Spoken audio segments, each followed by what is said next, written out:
Uh, Trevor, I'm not sure that I'm cut out to be a coach.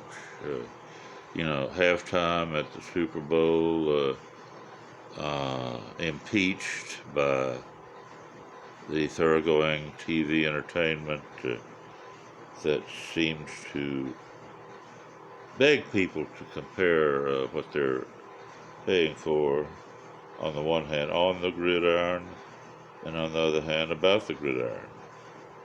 But then there are also coaches in debate. I've done that, chess coaching during middle school and beyond. Eventually ended up in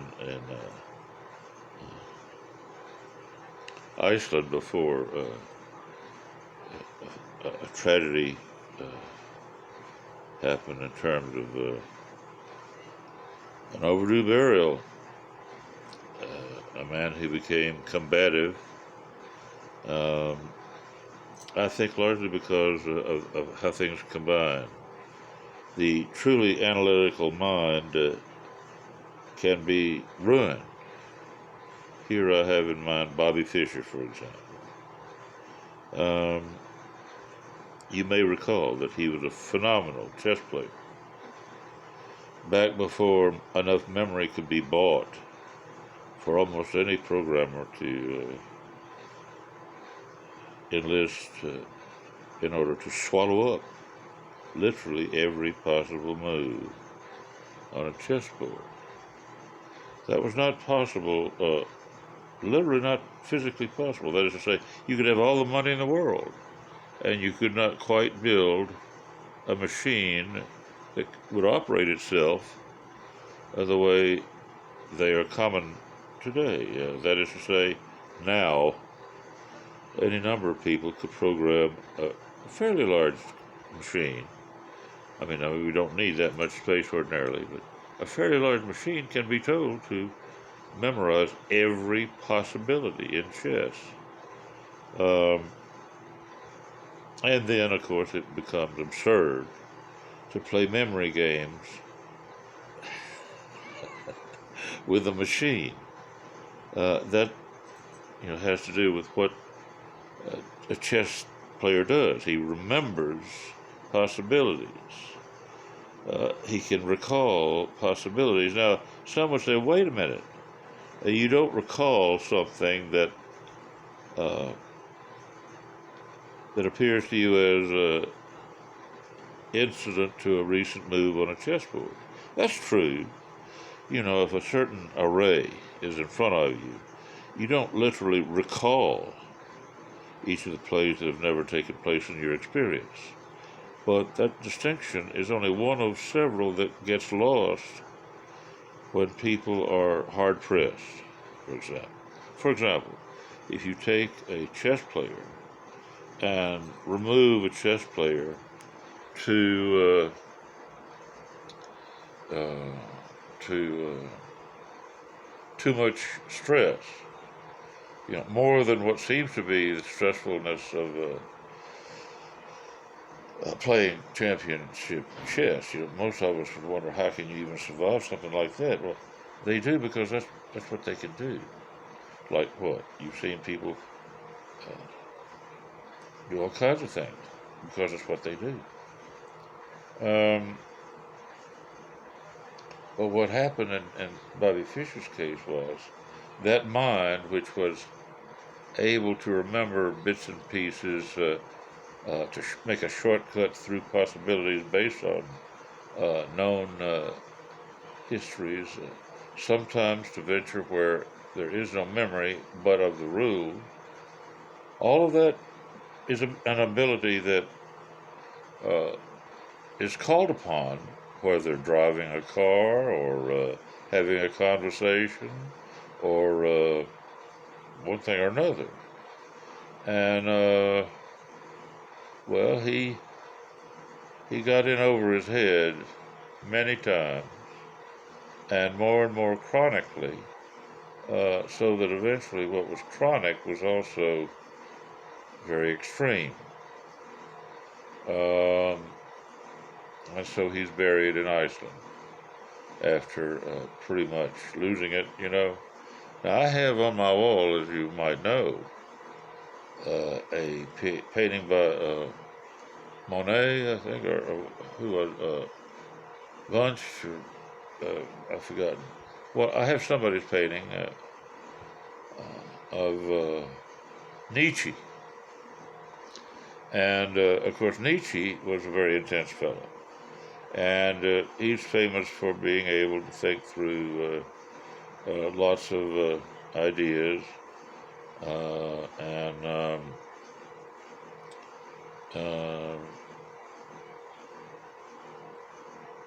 oh, he may have been predisposed to the breakdown that he eventually suffered.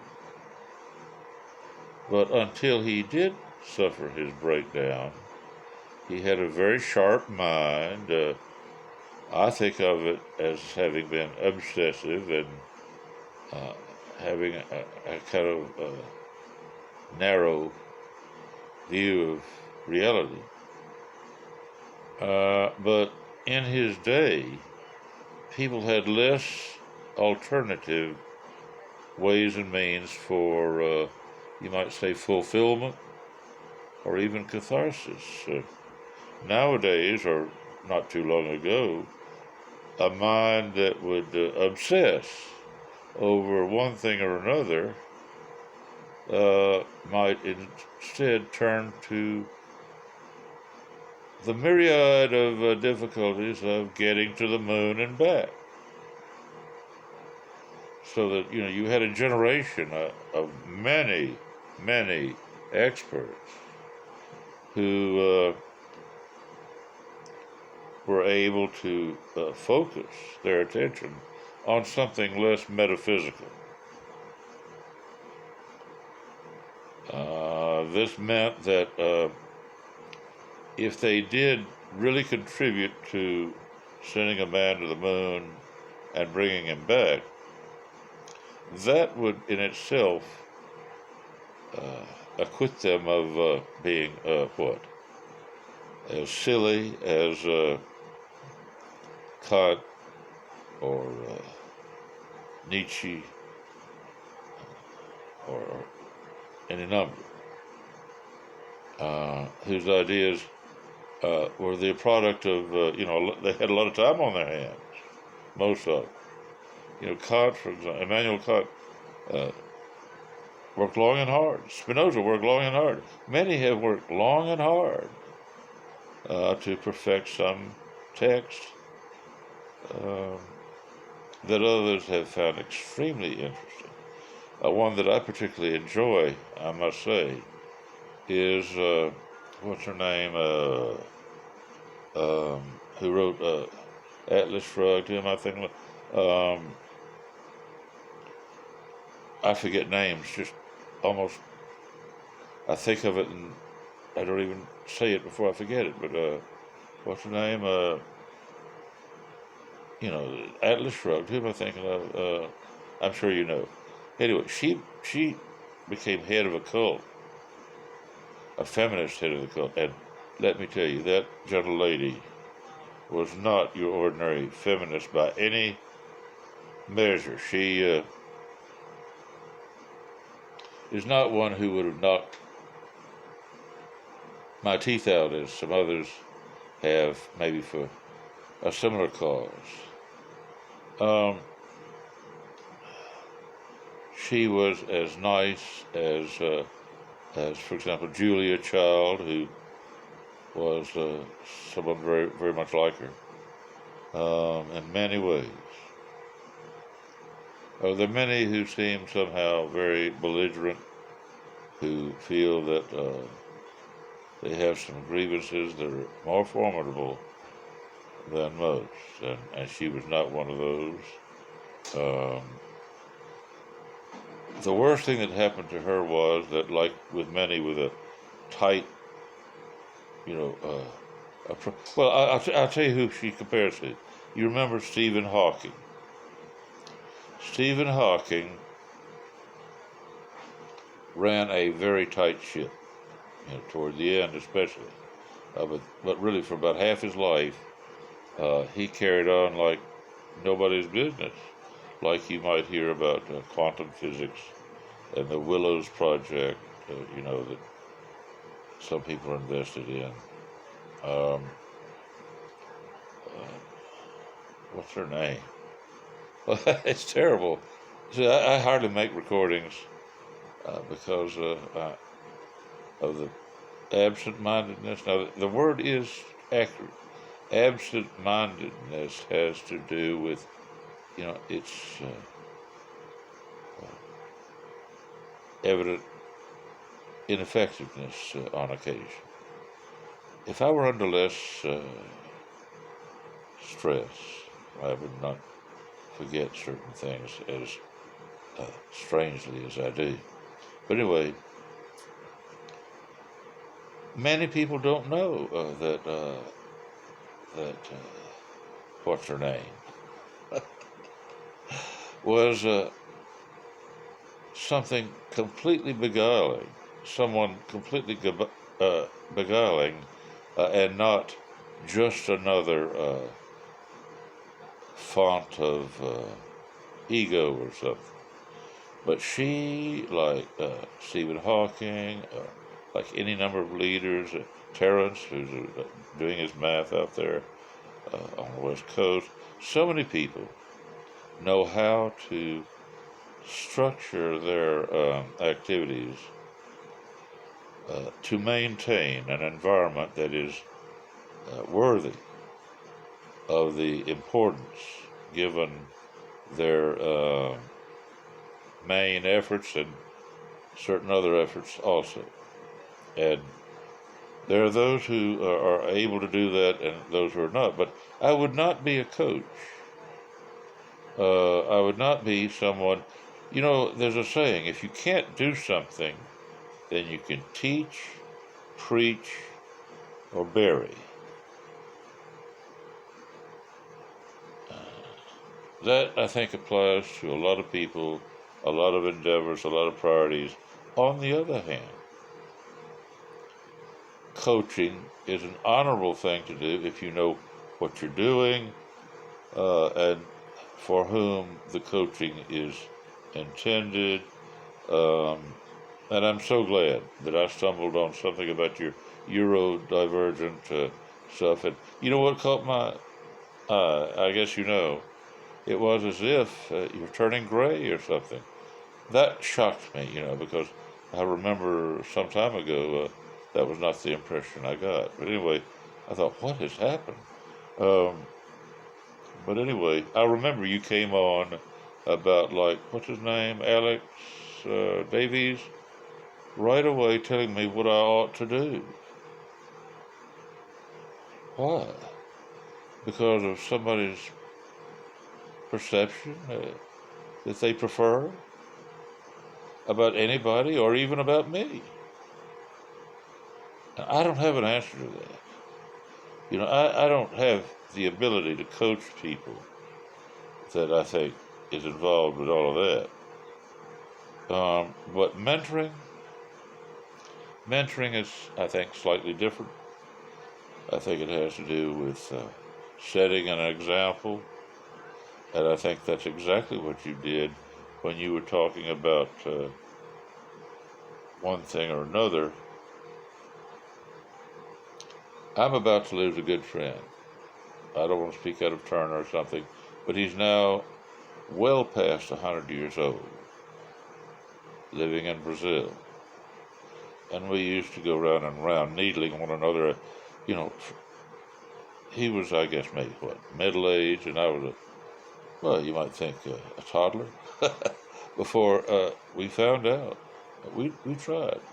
We found out that, we could not particularly fail at finishing each other's sentences if we were motivated, if the occasion warranted, and so on and so forth, which it did occasionally, and we just had to stay apart. And I know some other people, like Paul, a performer, who says that there were conversations sometimes when he and some other person would have to joke about, hey, we're too close.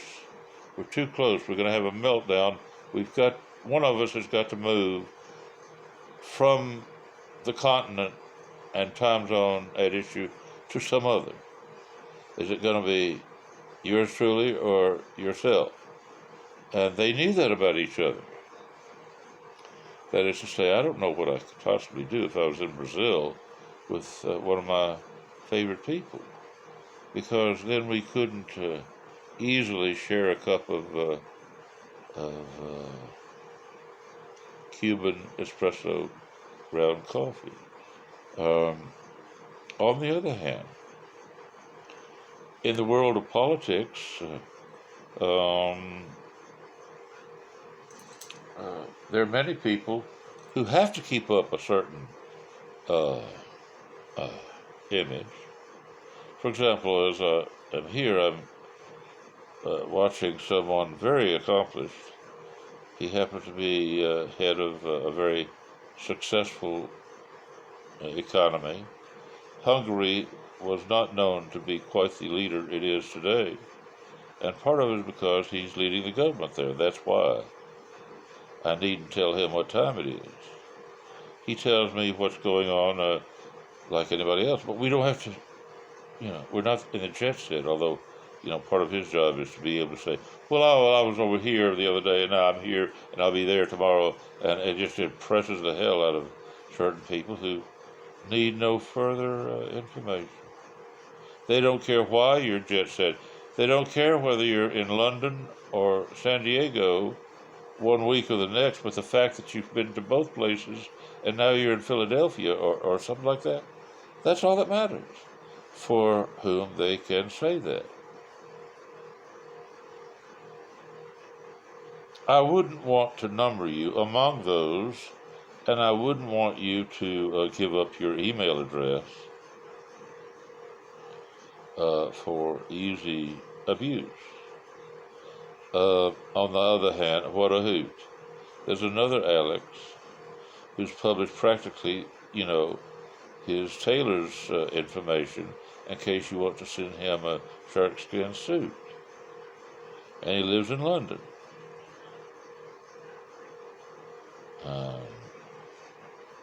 So people have a lot of unbundling to do. There's a program, You're Too Young to remember the Twilight, not the Twilight Zone. You've heard about that, I know. I'm trying to think of what is it. I can't remember the name of it now. The show that involves gaslighting and so on, where your mission, if you choose to accept it, is to do thus and so, and then the tape recording tells what the deal is, whether it's a break-in of the Watergate or whatever else, and then the tape that is turning, and you look at the tape while it plays that, then it makes a sizzling sound, and the tape evaporates or vanishes, and then these operatives try to set up something to convince somebody that something is true when it's not, and then to get them to do something. It would be the same as, for example, convincing someone that the building is on fire, so you had better open the safe, grab the money, and run. So you open the safe, they grab you with the money, and that's it. Or what? Are you going to say, oh, but isn't the safe insulated to 250 degrees? Well, maybe so. I'm not talking about, fly specking, anything in particular. But I hope you're not in that business either. I think gaslighting is the bane of my existence. There's been a lot of it. And now that on the matter of getting an income, if I could qualify myself for, I think, what the allowance is for a certified autistic person in Canada, well, that would be terrific. I don't know, you're married and happily situated with all the philodendron money can buy. There are a lot of things that are fun for me to watch sometimes, But whereas you began with some sort of coaching that was, I guess, meant for a lot of people, you've continued with some stuff that I rather much more enjoyed that I didn't expect. Um, the same with this man from Russia. I know a couple. Roman is a hoot, you know, but he's not the only person in Russia who's been paying attention. I won't say who else, but I'm at a loss to say what I ought to say on that score. But I can say that I have, for example, suppose that a lot of people, not many, but a lot of people, were avowed Nazi uh, characters. Their character, what they stand for, what they do with their lives, anything, uh, and they wanted to include me among their number. Would I want to scream from the roofs of, "Hey, I am not one of those terrible people"? Well, I'll tell you the truth. Not really. I would not. I would think that the people who would care about me or care about any number of things besides me uh, would not particularly want to be made to suffer my denunciation of anybody. That's not my talent, really.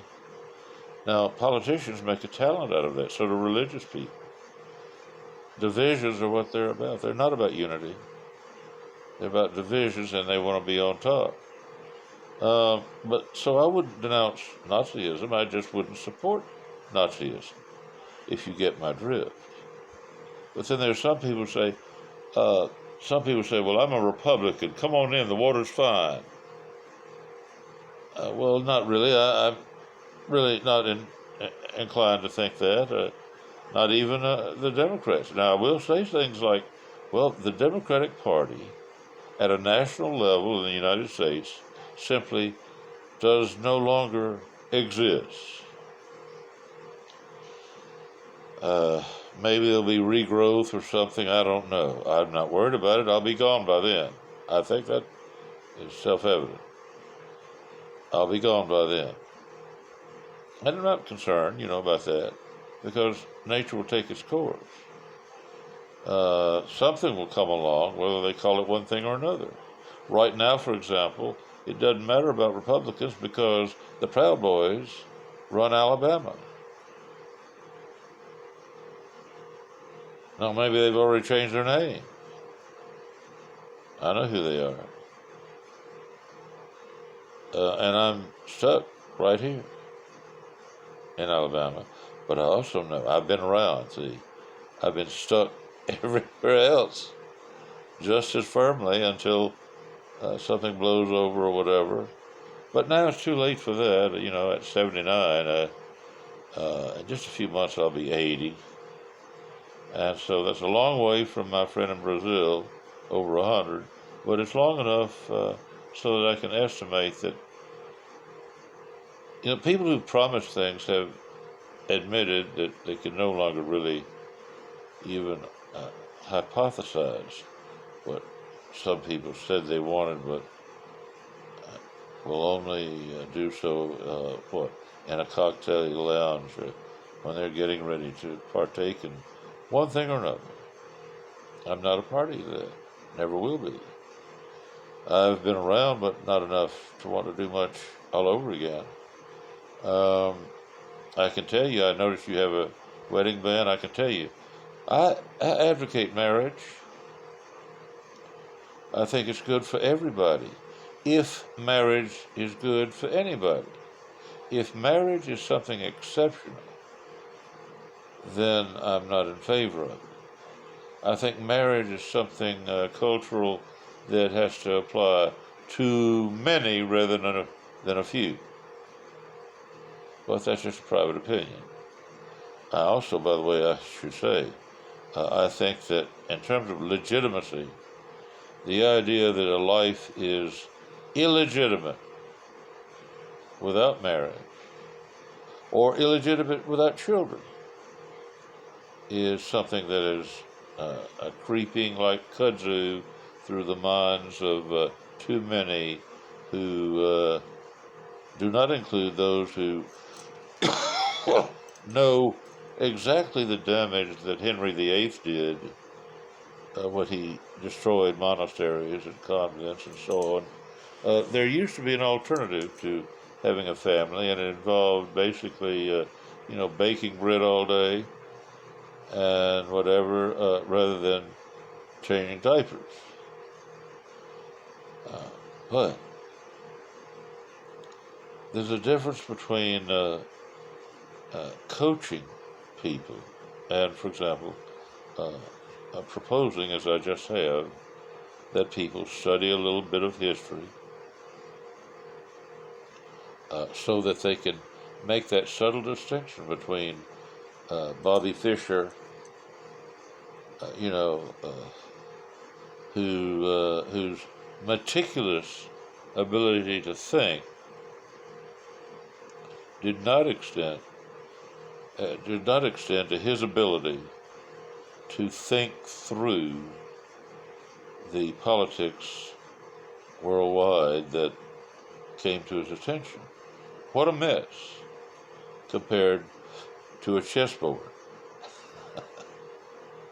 So, it's like, if you have a highly tuned sports car or even a race car that demands specifically a certain kind of fuel, then if you pour in, kerosene or whatever would burn very well in a very sophisticated jet engine, kerosene for your jet engine, well, it's almost exactly the same as the kerosene you can buy at a hardware store. Somewhat different, but essentially jets run on kerosene. And if you put that in a if not a fancy race car engine, something less than what it needs or wants or is built for, then you made a big mistake. And what happened to Bobby Fischer was that he tried to take himself from the environment where he thrived into an environment where his intake was not what he knew how to use. It would be like, if your diet was something that really was not what you're inured to or whatever, and one man's meal is another man's poison. Even to the extent that you might say there's something petty about some of the choices people make. A lot of people, have communion, symbolic of really the essence of hero worship or whatever it is. They use wine, whereas others, consistent with some stipulations they have figured out for themselves, will only use grape juice. And now then, if you want to coach at that level and try to say, now look here, that's fine for each of you, but don't fight about it, okay? Well, you see, Bobby Fischer should not have gotten into a situation like that. The chessboard doesn't involve quite that problem. Now then, if you want to be a peacemaker, it seems to me that's one thing. If you want to self-improvement, I think you would do very well to talk about knowing how to think clearly, knowing how to notice when things really don't amount to much, unless you attach meaning to it. For example, if you listen to, do you speak, for example, do you speak Swedish? Well, if you speak Swedish, then if people are making Swedish noises, then you know what those noises mean. But if you don't speak Swedish, you might be making English noises, and nowadays most Swedish people hear those noises and understand what that means. English noises have a kind of ubiquity that is misleading. Indications are you know about it, you know more than a little bit about that. And that's just like saying, any number of things have a certain ubiquity. I've recommended, for example, that marriage have a certain ubiquity, but that doesn't mean, for example, if some people like potted airplane plants where they live, that doesn't mean that people should throw out their philodendron, you see here. Oh, hello. Hello. Have you come with pills for me to take? I have. Well, let's see, it's 7:25. That's right. Okay. You brought a bunch of political pills, all right. Make sure it's you. That's great. What? Make sure it's you. Wait a minute, let me take these off. Is it you? What? Is that your name? No, I changed my name. I told you that. I changed my name at least once a week. I have to change. You know why I have to do that? Well, if I told you, I'd have to kill you, Oh. All right. Well, then go ahead and tell me. What? Then go ahead and tell me. And then I have. Why? You want to die? Is that it? Do you have a death wish? Well, if you have a death wish, we have to lock you up and be sure about it. Yeah. You already gotta lock me up. Well, but I can't tell you why I change my name every week. You think I should change my email every week? No. Well, let me see here. Medicine and some water. But let me put this over here. Well, where can I put this? I'll put this over here on this table. And move this wire over. Now, okay. All right, here are these damn pills. All right. One of them is, well, actually, it is a political pill. Metformin is really metformin is a political pill that is, there's a lot of controversy about this. Yeah.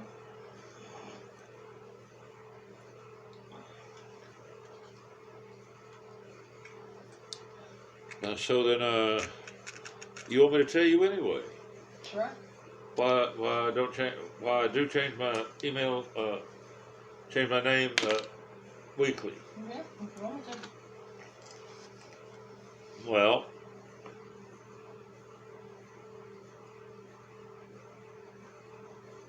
it's because I have a weak mind. My feeble mind. Yeah. Means I have a tendency to change my email address once a week. And you could say you could write me up as paranoid. Yeah, you could. I'm not going to. You're not going to? Instead, what are you going to do? Leave you be. Let's do it. Leave me be? Yeah. Oh. All's well that ends well. That's right. Well, are you going to learn to parallel park the Batmobile? Oh, yeah. You know how to parallel park? Sure do. I don't believe. I believe you're telling me a story. Am I or am I not? Well, it could be that you told me that the two Batmobiles wrecked in a storm, so that you don't parallel park. You don't park any other way.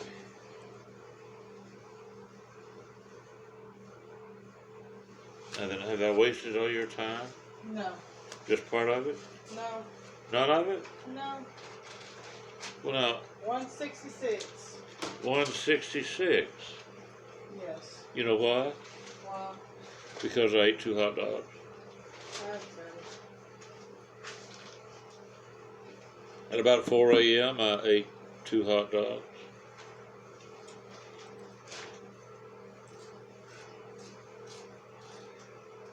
which pushed it over the line. Oh, yeah? There was only one reason to eat 2 hot dogs, I ate 2 sausages last to night. push it over the line. You know that? What's that? I ate 2 sausages last night. 2 sausages? Why would you do that? Because they were delicious. They were delicious. Yeah. How did you know they were delicious? Because I ate them. Oh, I see. You're in great shape then. Well, you didn't eat them because they were delicious. Did you eat them because they might be delicious? They looked delicious, so I ate them and they turned out delicious. You thought they could be delicious. Yes. You did. And then when I ate them, they were delicious. Well then, okay. Am I going to get 2 shots? Yes. All right. They looked delicious, so therefore I tried to bite. And it was delicious, so I ate them. Yeah, I'm showing the camera here the needle. All right. You see that? It's not even recording. What? I said it's not even recording. Yeah, it is. It's recording. I think, or... It's not.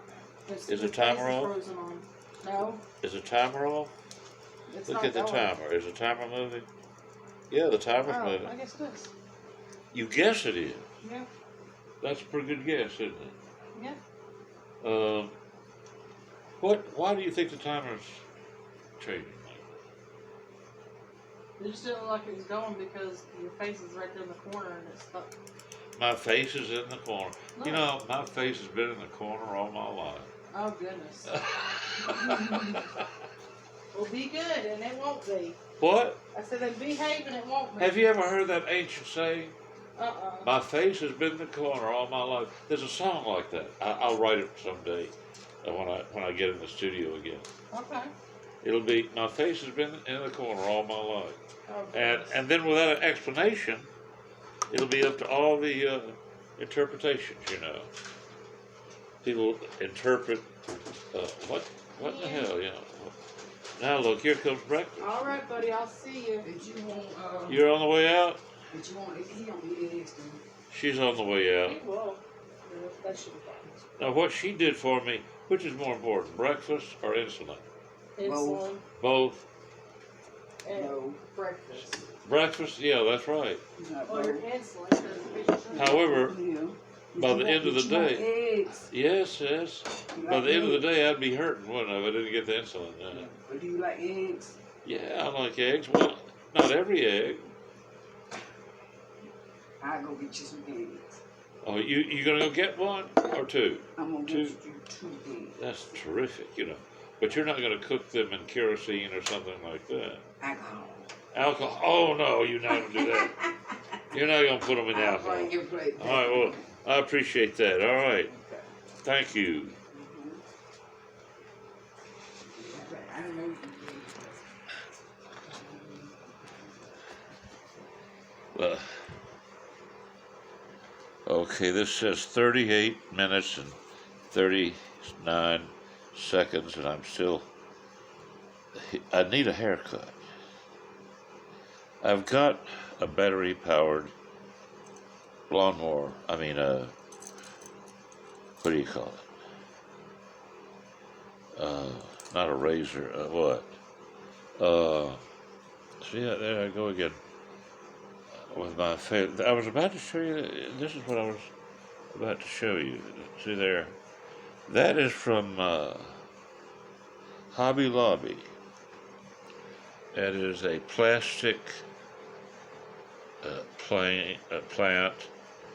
That is to say, it doesn't grow and it doesn't die. It might collect dust, theoretically, if not here, somewhere else, or maybe anywhere. But you know about that, I guess. I mean, everybody knows that. That's common sense, I think. But I forgot what I was talking about. I think, though, the main idea I had was I was so inspired by your, by your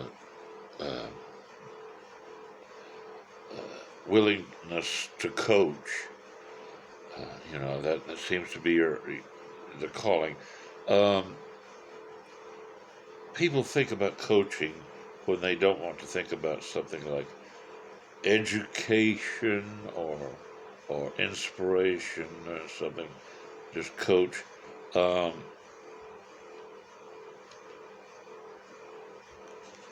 there's certainly every reason to use that word, um, but if coach is more associated with blunt activities, then a dukery might have more to do with bringing out something that is within a person's skill set or something than coaching, which might mean uh,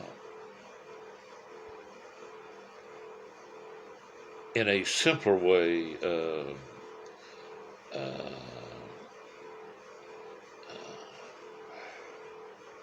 helping to learn something that isn't necessarily uh, more inherent to a person. Let me put it this way. Some people can be coached to play chess, but they might not do so well as learning to climb Mount Everest, and vice versa, or vice versa. And to mentor people, I would say, might be to embrace both of those possibilities and to be able to deal both of those without necessarily the follow through in each, maybe one or maybe a third possibility or something.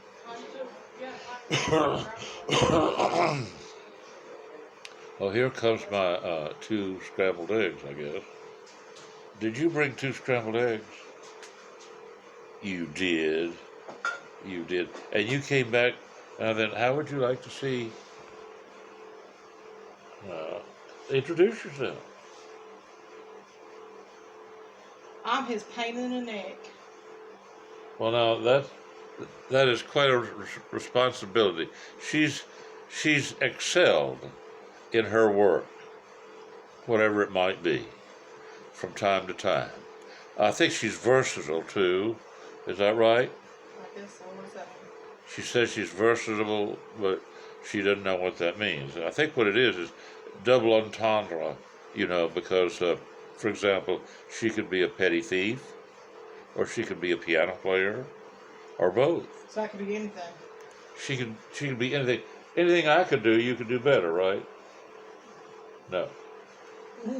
You see how she could be difficult. She could be very difficult like that, for example. Yeah. Okay. Bye for now. On the matter of coaching. Now, do you see that I'm sidling up to you in 43 minutes here to say that you're mighty right. Coaching is great. Do you mean when you say that people shouldn't contact you unless it's a business opportunity or about coaching or how to maintain many email addresses, some that involve a probability of answer and some that don't? You could look at my thing and see what you could even have a fake telephone number, monitored or not, courtesy of Google, if you already have a regular telephone number, and the two shall not meet. Or you could do like somebody else and say, you're the Candy Man, like, what's his name? That singer, I can't remember, the one that was in an automobile. Well, it's way before your time. Dean Martin's best friend and all that. I can't remember. Anyway, he got smashed up in an accident, but he kept on singing. But he called himself the Candyman. For some, the Candyman means TV or radio efforts, movie efforts. For others, it has to do with patriotism or law enforcement. But you don't have to worry about that, do you? You're in line for coaching, and you know certain people probably think in terms of coaching. They don't think about, well, now let's evaluate mountain climbing versus playing chess. Let's talk about what a chess player has to go with his best efforts on the one hand, and what a mountain climber has to go with his efforts, and how do they merge? How do they overlap? It's easier to talk about the chessboard because, as you understand, until there was enough memory that was cheap and manageable, all of the possibilities could not be loaded in a machine, thus making the whole idea silly for some. And the cult of, working and struggling with the machine and this and that, that's over with. But there's some who want to play a machine and all that. They cannot win if the machine is tuned up and ready to go.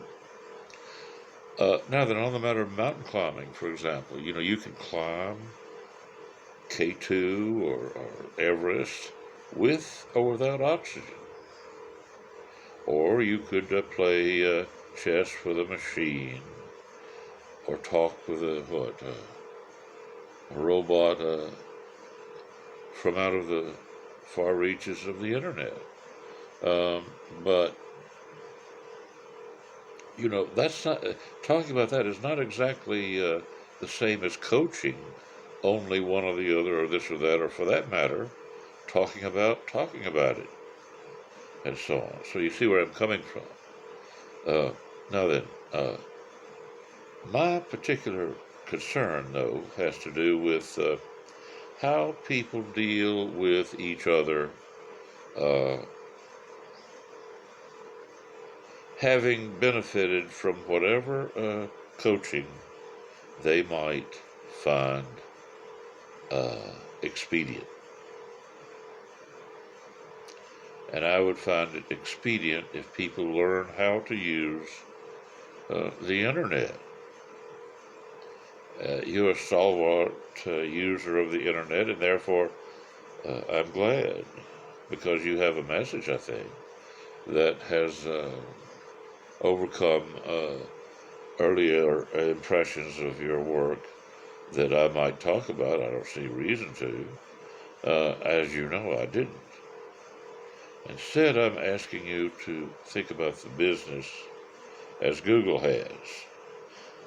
Not because of their investment in Willows, the Willow Project for quantum physics, or, for that matter, for each of us to become with one another, if not fluent, then eloquent, or eloquent if not fluent, or what? Fluent if not eloquent, with quantum physics. But consider this. I think on the matter of dealing with crowds, dealing with many, many data sets, dealing with much, Google's a little bit ahead of both what you and I have worked out on paper or whatever. Now, it's true they have had trouble with, for example, David Bowie accounts, one thing or another. Be that as it may, if you look into the options available for business, dare I say, they know how to crunch numbers. They know how you might want to. So rather than say that I'm coaching you, which would be presumptive, I'm asking you. I'm simply asking you, as best I might. It might not be good enough to get what I want, which could be as simple as for you privately to look into how to manage your own affairs with respect to the options that Google offers. And not only that, but many others offer ways for communication without the put downs that some think the internet was designed to afford. I don't think that everybody who's involved in one put down or another is deliberately trying to do only that. I think you and I might agree, and this is a put down, you and I might agree that there are those who want to offer a put down. Why do I say that? Well, because it's easier than explaining everything that I have in mind about put downs, for example. Now, of course, you and I both know, among other things, put downs are sometimes in the mind of those who feel put down, whether they were intentionally put down or not, and also the other way around. Others feel encouraged when certainly they shouldn't. I know several like that. But anyway, I have talked for over 51 minutes. It'll take me a year or two to upload this, maybe, if I can do it at all. And then I know that you don't need this caveat, but I'm going to offer it anyway. It stipulates that you are under no obligation, obviously. You're under no obligation to reply, directly or not. Now then, you've talked about, in certain ways, something like that. And I think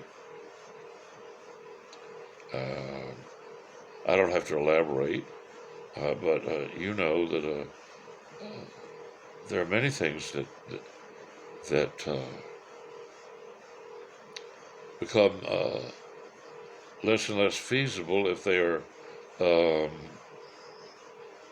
subject to what is analogous to the disappointments in quantum physics, for lack of a better context. And then this thing is still running, and I've got to figure that out. Let me think.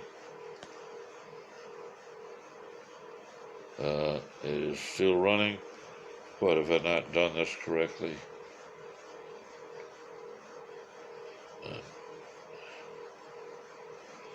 Well,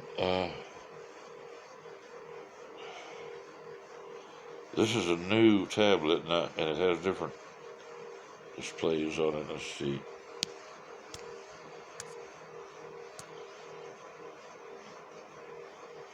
Well, I'll be doggone.